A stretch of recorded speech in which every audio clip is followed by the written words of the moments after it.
Olá, chegou a hora de você ficar muito mais informado. Confira os destaques desta edição. Mais de 1.000 escolas estão ocupadas em protesto à reforma da educação. Rede Pública de São Paulo conta com partos humanizados. 7 em cada 10 brasileiros são contra a propaganda de refrigerantes. Prazo para pagar IPVA termina no próximo dia 31. E veja também: o tipo da entrevista que eu tenho vontade de fazer há muito tempo aqui no Repórter Setorial. Hoje nós estamos recebendo aqui nada mais, nada menos que Filadelfo, olha só. Filadelfo está aqui.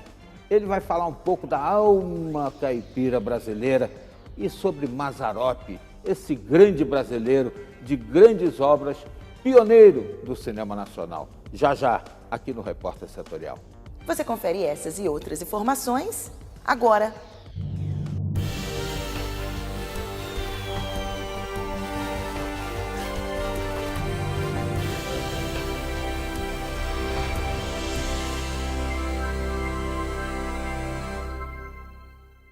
Seja bem-vindo, esse é o seu Repórter Setorial. Após decisão judicial, Ortiz Júnior reassume a Prefeitura de Taubaté e conversa com a imprensa. Em entrevista coletiva com mais de 1 hora de duração, o prefeito afastado de Taubaté, Ortiz Júnior, do PSDB, em um aspecto cansado, comemorou o resultado, reafirmou a sua inocência e fez seu primeiro pronunciamento após a decisão do Tribunal Superior Eleitoral, que o absolveu das acusações de abuso de poder político e econômico. O Tribunal Superior Eleitoral precisa comunicar o TRE, né? Preciso lembrar que a comunicação da decisão do dia 1º de agosto aconteceu em 10 dias. A decisão foi dia 1º de agosto, meu afastamento se deu no dia 10. Então, entre uma coisa e outra, decorreram 9 dias. Então, o Tribunal Superior Eleitoral tem que fazer a mesma comunicação. Aliás, Superior Eleitoral. Tem que comunicar ao TRE, que comunica ao Justiça Eleitoral aqui de primeira instância a posse, né? A minha posse no cargo, a minha do professor Edson. Então isso pode demorar uns 3, 4 até 5 dias, acho que isso é normal. Durante a coletiva de imprensa, Ortiz Júnior agradeceu aos vereadores, aos familiares e também aos 74.600 eleitores. Nos próximos dias, ele deve assumir a cadeira na Prefeitura aqui de Taubaté e já sabe quais são as suas prioridades. Inaugurar a UPA 24 horas, o SAMU e o PAMO do Chácara Reunida Brasil, que vai ser um PAMO com especialidades. Eu acho que essa é a grande expectativa das pessoas. Colocar para funcionar o SAMU, que é o grande, vai representar um avanço no atendimento de urgência e urgência no município, com um tempo de resposta muito rápido, e com a inauguração do SAMU a gente vai poder levar inclusive uma ambulância 24 horas para o registro para atender a área rural, que era o outro compromisso que a gente fez com aquela população. Mais votado nas eleições, o Tucano aposta na revogação da decisão que o tornava inelegível para a liberação do registro. Olha a loucura que seria, reflete comigo. Hoje eu estou livre para disputar qualquer eleição, não incide mais efeito de ficha limpa. Olha que maluquice que seria. O tribunal marcar uma nova eleição de 2 turnos e eu poder disputar. Seria aí o fim da picada, não seria? Fala a verdade. Eu já disputei uma eleição com 6 candidatos, com toda a dificuldade, com todo o obstáculo do mundo, venci no primeiro turno.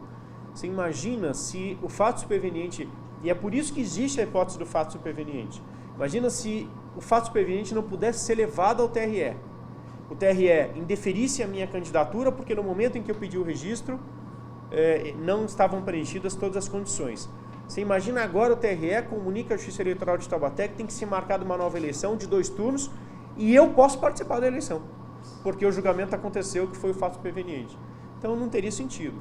Enquanto isso, Paulo Miranda, sem partido, permanece como prefeito.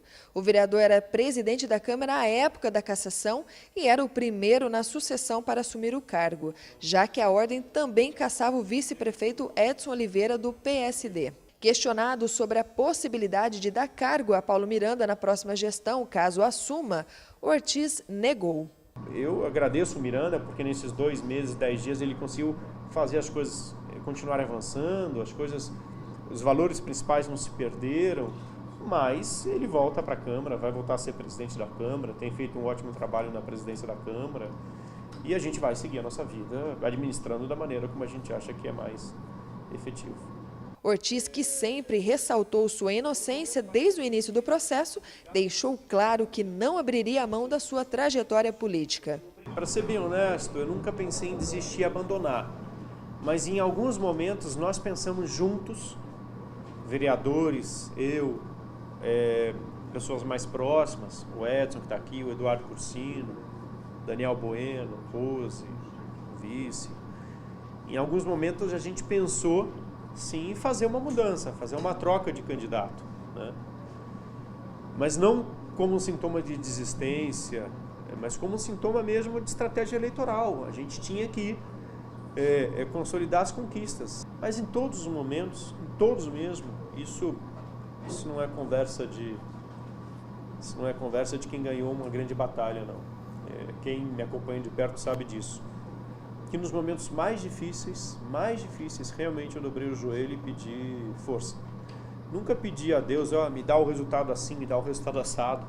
Sempre pedi força para resistir a qualquer que seja a decisão. Resiliência para resistir a qualquer que seja a dificuldade da campanha.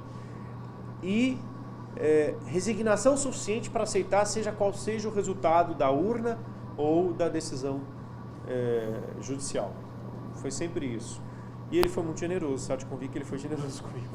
Mais de 1.000 escolas e universidades estão ocupadas por estudantes em protestos contra a reforma do ensino médio e também contra a PEC dos gastos públicos.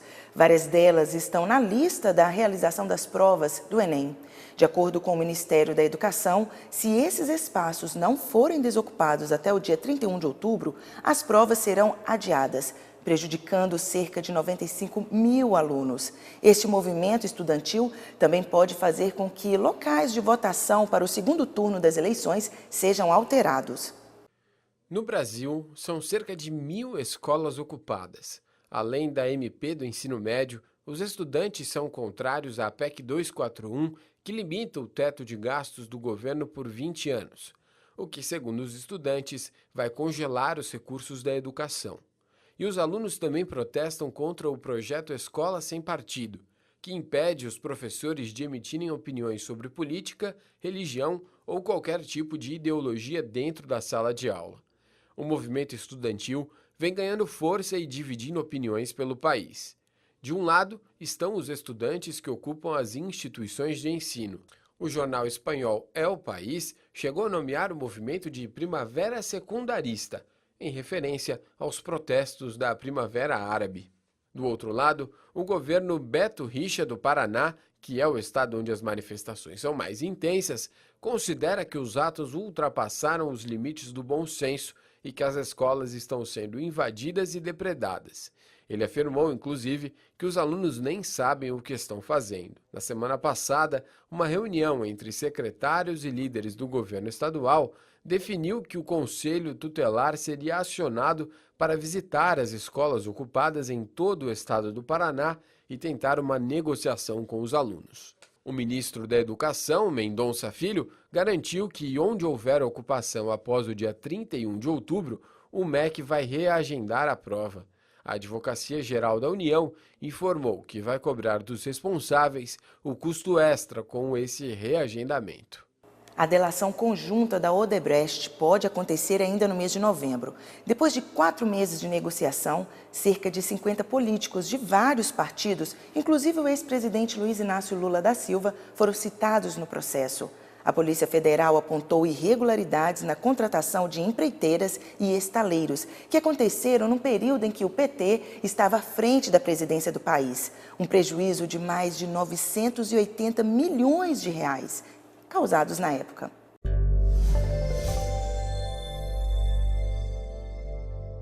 Amigos, a terra pode tremer com a mais ruidosa delação de todos os tempos na história do Brasil.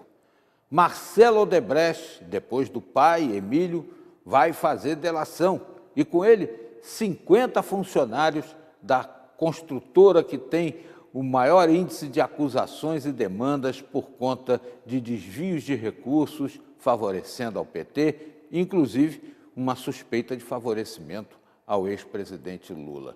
Pois bem, a delação de Marcelo Odebrecht não faz distinção, vai atingir a todos os partidos pelo que se pronuncia. vai ser realmente devastadora.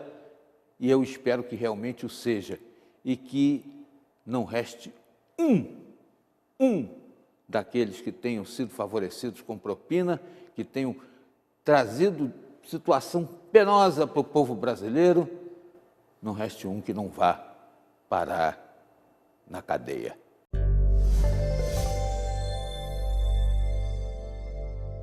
E veja a seguir aqui no Repórter Setorial.